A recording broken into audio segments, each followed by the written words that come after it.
Kalilanang, tambah merajalela. Posnya pagi nggak kelihatan, posnya komandan nggak kelihatan. Terhalang fokus. 5 Desember. Ya Allah, keluar. Pakai sekunder sih nggak rumah saroma. Sekundernya lumayan besar.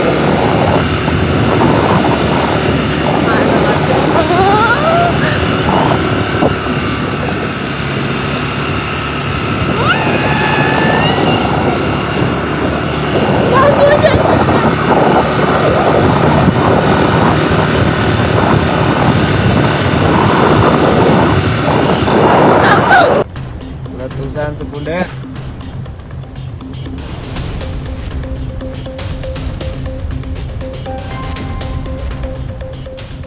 Asap pekat bercampur abu vulkanik membumbung tinggi hingga membuat jarak pandang di sekitar jembatan Besuk Koboan atau Geladak Perak yang berada di Desa Sumberwuluh, Kecamatan Candipuro, Lumajang terganggu akibat letusan sekunder Gunung Semeru Jumat siang. Akibatnya jalur penghubung Kabupaten Lumajang dengan Kabupaten Malang sempat ditutup lantaran membahayakan pengendara. Kandani wong! Bahaya iku panas! Mau evakuasi mobil. Ayo cepat teko anu.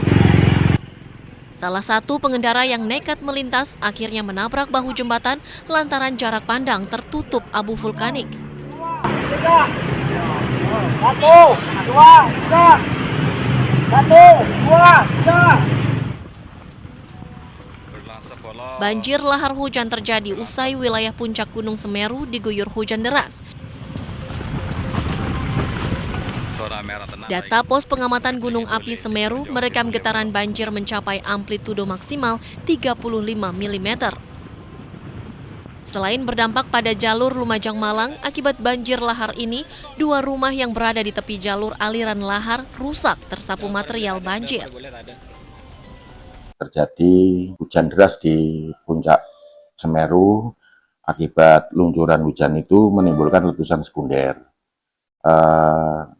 Amplitudo maksimal yang terpantau terakhir sampai 35, jadi amak 35 begitu ya.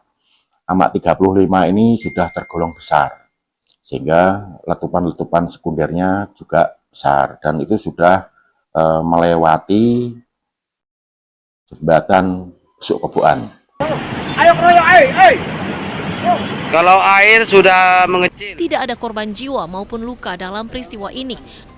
BPBD Kabupaten Lumajang masih melakukan asesmen terkait dampak kerusakan akibat terjangan banjir lahar hujan Gunung Semeru.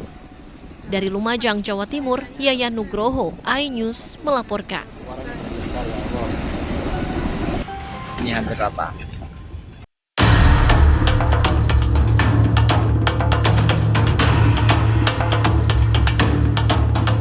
Polemik kehasilan ijazah Presiden ke-7 Joko Widodo masih terus bergulir.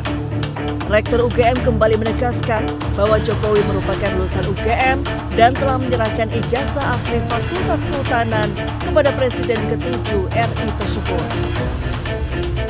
Menko Polhukam 2019-2024 Mahfud MD pun menyebut langkah UGM ini sudah benar.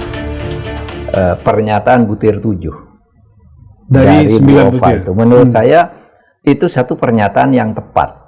Apa Pak? Untuk melemparkan itu ya sudah, selesaikan pengadilan aja. Kami sudah mengakui ini, mengeluarkan gitu. Lalu pengadilan, silakan pengadilan.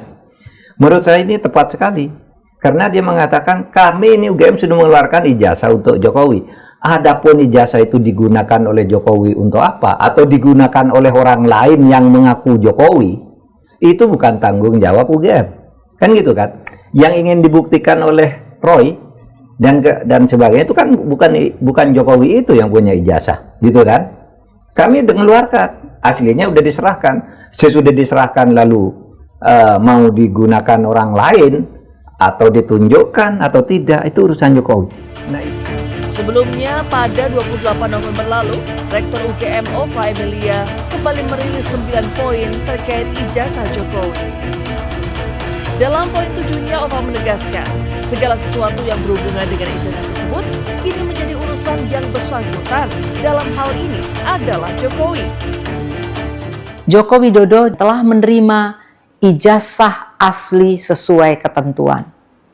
Sejak itu, segala hal yang terkait ijazah tersebut, termasuk keputusan menunjukkan kepada publik atau tidak, merupakan tanggung jawab yang bersangkutan. Sementara itu, usai ditetapkan sebagai tersangka, Roy Suryo CS meminta gelar perkara khusus kasus ijazah Jokowi kembali ditindaklanjuti Polda Metro Jaya. Namun hingga kini, gelar perkara khusus belum dilaksanakan. Tim Liputan iNews melaporkan.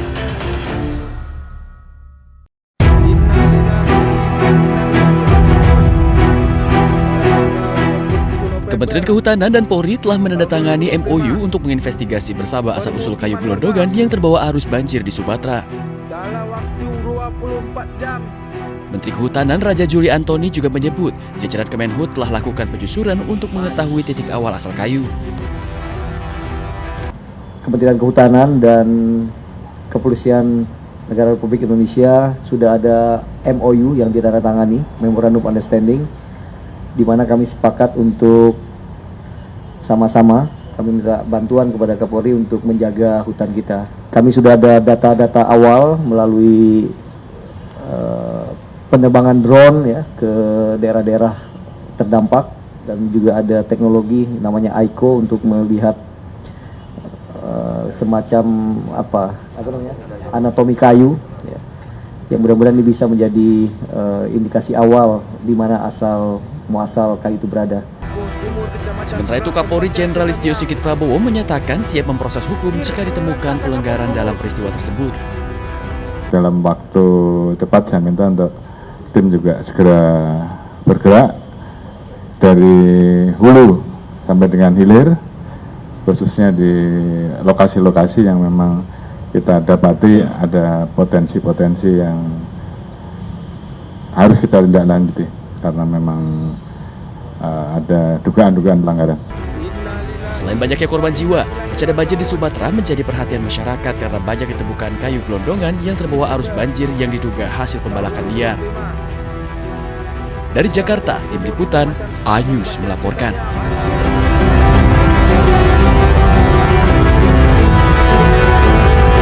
Baik, kami persilakan. Pak Rohmin mana? Oh, mudah-mudahan. DPR mencecar Kementerian Kehutanan terkait bencana di Sumatera Utara.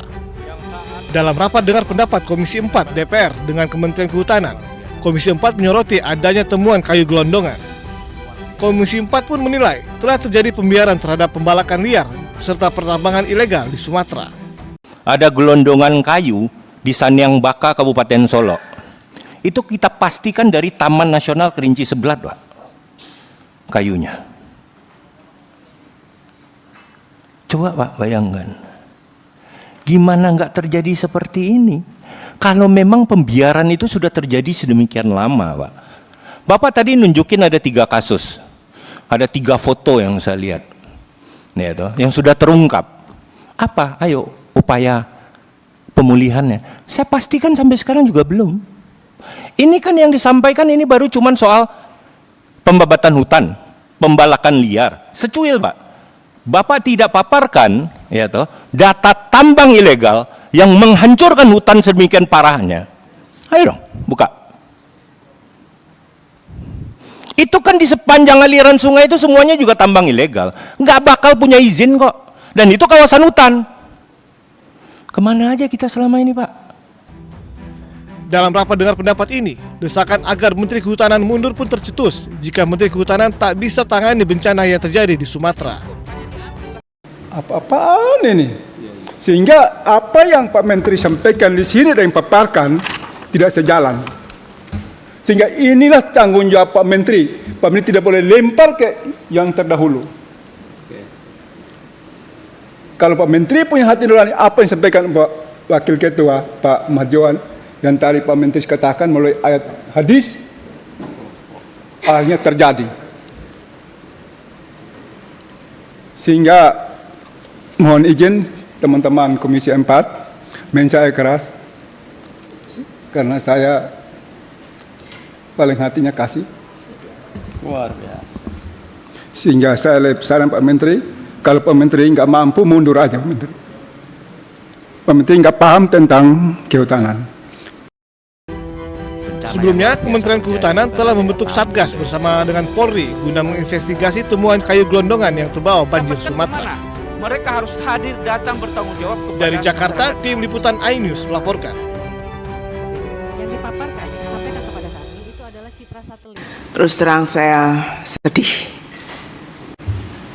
miris, dan saya marah. Bayangkan kayu sebesar itu, diameter 1,5 meter itu berapa ratus tahun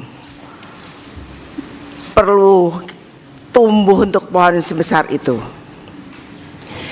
Ini manusia mana di Indonesia ini yang seenaknya aja bisa motong-motong kayu seperti itu? Dan yang lebih menjengkelkan itu truk itu lewat di jalan raya 2 hari setelah peristiwa banjir ini. Dan dengan kemajuan teknologi, truk itu lewat di depan hidung kita. Sungguh menyakitkan Pak Menteri. Ini suatu, kalau orang Jawa bilang ngece. Apa ngece? Ngejek, mengejek tuh ya. Perusahaan ini ngejek gitu. Di baru kita kena bencana, dia lewat di depan muka kita. Ini suatu suatu hal yang menyakitkan dan menghina rakyat Indonesia. Saya minta kepada Pak Menteri untuk cari tahu siapa perusahaan itu dan tolong jangan ada pohon-pohon besar lagi yang ditebangin.